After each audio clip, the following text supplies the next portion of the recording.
When did talking to the person you love become so exhausting? When did "How was your day?" turn into silence and "We need to talk" turn into war? Today, God wants to restore what miscommunication has stolen. Let's anchor ourselves in His wisdom. From James, chapter 1, verse 19. My dear brothers, take note of this. Everyone should be quick to listen, slow to speak, and slow to become angry. And from Proverbs, chapter 15, verse 1. A gentle answer turns away wrath, but a harsh word stirs up anger. Quick to listen, slow to speak, gentle answers. This is God's blueprint for communication that heals instead of wounds. You love your spouse. That's not the question. But somewhere along the way, you stopped really hearing each other. The same arguments cycle on repeat, almost word for word. You explain how you feel. They hear criticism. They try to express something. You feel attacked. Words meant to connect end up creating distance. And afterward, you both retreat to separate corners of the house, wondering how it went wrong again. You're not enemies, you know that. But some days it feels like you're speaking different languages in the same house. You become experts at misunderstanding each other. And the loneliness of that, being misunderstood by the person who's supposed to know you best, is one of the deepest aches a heart can carry. Here's what God wants you to understand. Most communication problems aren't about what you're saying, they're about how you're listening. James gives us the order: quick to listen first, not quick to defend, not quick to explain, not quick to correct. Listen. That's countercultural. Our instinct when we feel attacked is to defend ourselves.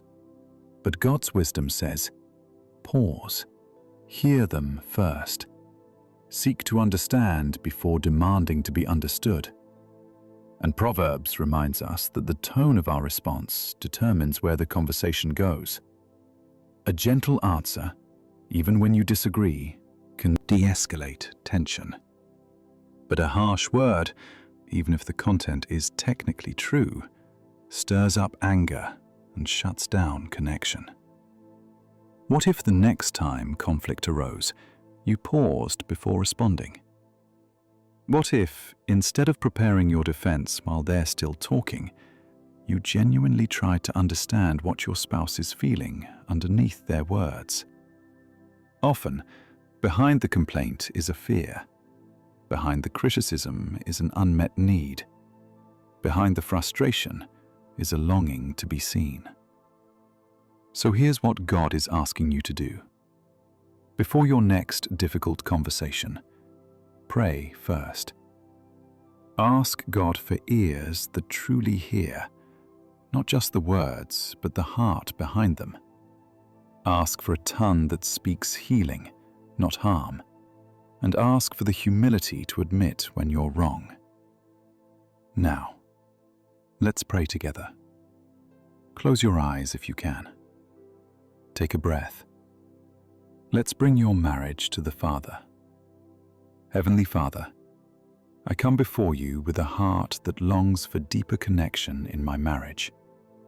You designed marriage to be a place of unity, understanding, and love. You know how far we've drifted from that. You've heard our arguments. You've seen the hurt in both our eyes. Thank you for not giving up on us. Thank you for this marriage, even when it's hard. Thank you for a spouse who is still here, still trying. Thank you for giving us your word as a guide for how to communicate with grace.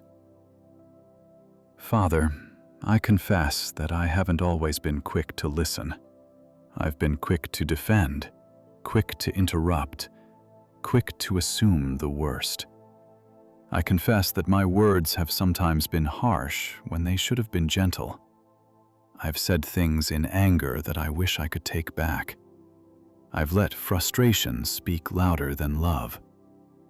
Forgive me, Lord. Today, I ask you to transform the way we communicate. Give me ears that truly hear, not just the words my spouse says, but the feelings underneath, the fear behind the frustration, the hurt behind the anger, the longing behind the silence. Help me listen to understand, not just to respond. When they speak, quiet my mind from preparing my defense. Let me be fully present, not half listening while planning what I'll say next. Give me a tongue that brings healing. Proverbs says, "The tongue that brings healing is a tree of life." Let my words bring life to my marriage, not death. Help me choose gentleness over harshness, even when I'm frustrated. Help me speak truth wrapped in love, not truth wielded as a weapon. Teach me to be slow to anger. When I feel defensive, help me pause. When I want to react, give me the strength to respond instead. Break the patterns of conflict that have become habits in our home, the cycles we fall into without even thinking. Give me humility, Lord. Help me admit when I'm wrong instead of defending my position. Help me apologize without excuses. Help me receive feedback without crumbling or counterattacking. Lord, I pray for my spouse right now. I lift them before you by name. Soften their heart as you soften mine. Give them patience with me as I learn to communicate differently. Open their ears to hear my heart, not just my words. Help us both to extend grace when the other falls short. Remind us daily that we are on the same team, not opponents in a battle, but partners building a life together. Protect our marriage from the enemy who wants to divide us. Guard our home from resentment, bitterness, and contempt. Build a hedge around our communication. Let no careless word go unchecked. I declare that our marriage is covered by your grace. I declare that we are learning to hear each other's hearts again. I declare that gentle answers will replace harsh words in our home. I declare that love, patient, kind love, will guide every conversation. I choose to believe that healing is possible. I choose to trust that you can restore what miscommunication has broken. I choose to do my part, listening more, speaking less, and letting kindness lead. I place my marriage in your hands, Lord. In Jesus' name I pray. Amen. Beloved, healing in marriage doesn't happen overnight, but it starts with one conversation, one moment of choosing to listen instead of react. God is with you in this. He's teaching you both, one gentle word at a time. May the grace and peace of our Lord Jesus Christ be with you and your marriage always. If this prayer touched your heart, type Amen in the comments. If you're believing for restored communication, declare, God is healing our words. You are not alone in this journey. May the grace and peace of our Lord Jesus Christ be with you always.